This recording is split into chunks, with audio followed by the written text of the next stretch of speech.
Masjid Nabawi menjadi pusat utama untuk ibadah para kaum muslim.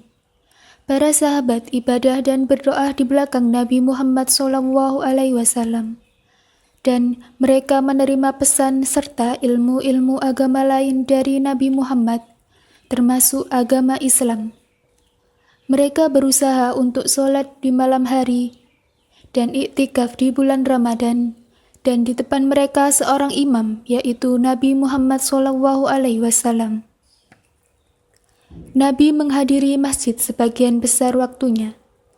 Mereka berusaha untuk sholat di malam hari dan membaca Al-Quran di bulan Ramadan. Mereka sholat jamaah yang diimami oleh Nabi Muhammad. Nabi Muhammad menerima dari semua kalangan, termasuk para wanita yang ikut di baris belakang kaum laki-laki dalam beribadah. Orang-orang Yahudi hampir membuat umat Nabi Muhammad beribadah menghadap Baitul Maqdis, yakni kiblat para kaum Yahudi. Jika mereka tidak menghadap kiblat kami, maka kesengsaraan akan mengitari umat muslim. Kemudian Nabi Muhammad SAW bermunajat, mengadu kepada Allah atas apa yang terjadi, sampai akhirnya turun wahyu kepadanya pada tanggal 15 Rajab. Kami melihat wajahmu, wahai Muhammad, sering menengadah ke langit, maka akan kami palingkan engkau ke kiblat yang engkau senangi.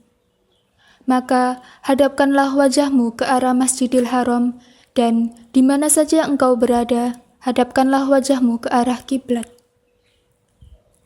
Dengan turunnya ayat tersebut, Nabi Muhammad SAW dan umat muslim merasa tenang dan bahagia.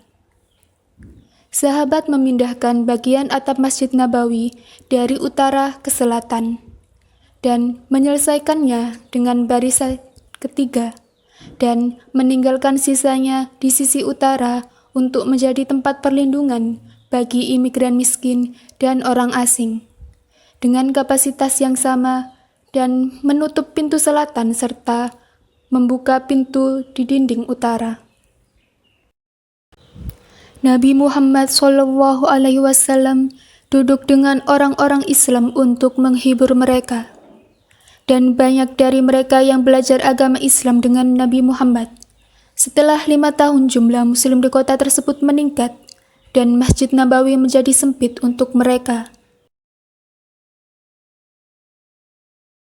Dan di sebelahnya ada tanah kosong, lalu Nabi Muhammad mendelegasikan umat muslim untuk membelinya dengan tembok-tembok mereka naik menjadi 7 hasta. Dan besok akan lebih akomodatif dengan meningkatnya jumlah muslim. Sabda Nabi ketika ia berkhutbah di depan barisan pertama di antara para jamaah pada saat itu. Nabi Muhammad SAW berdiri di atasnya saat pertama kali para sahabat mendengar suara yang keras. Dan Nabi Muhammad SAW turun dari mimbar dan mengusapkan sampai dia terdiam. Dan masjid menyala dalam gelap dengan potongan-potongan pohon palem kering.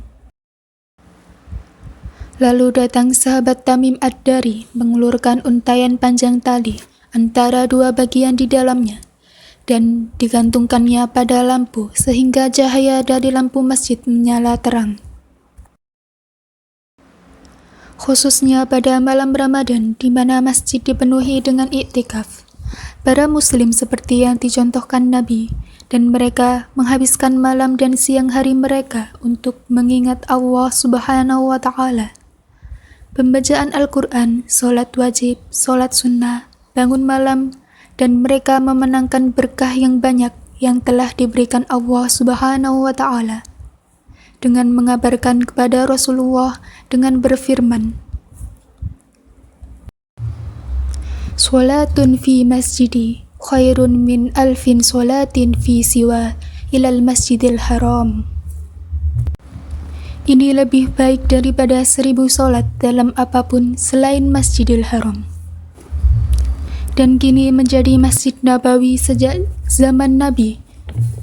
Kecuali bahwa Allah mewarisi bumi dan orang-orang di atasnya adalah tujuan bagi umat Islam, di mana mereka mencari harapan pada solat yang khusyuk dan mereka menikmati ibadah yang baik dan tenang dalam apa yang Dia sebarkan kepadanya, dengan mengatakan, "Dan Dia adalah orang yang tulus dan terautentikasi antara rumahku dan mimbar Raudhah dari taman surga, dan memiliki kedamaian pada Rasulullah yang dekat makamnya yang terhormat." Ya Allah, berikanlah sholawatku dapat mendekatkanku pada Nabi Muhammad, dan jadikan dia syafaat kami denganmu pada hari pengadilan nanti. Dan terimalah sholat, doa, serta ketaatan kami. Sesungguhnya Engkau Maha mendengar dan Maha mengabulkan. Semoga Tuhan memberkati Nabi Muhammad SAW dan keluarganya dan para sahabatnya.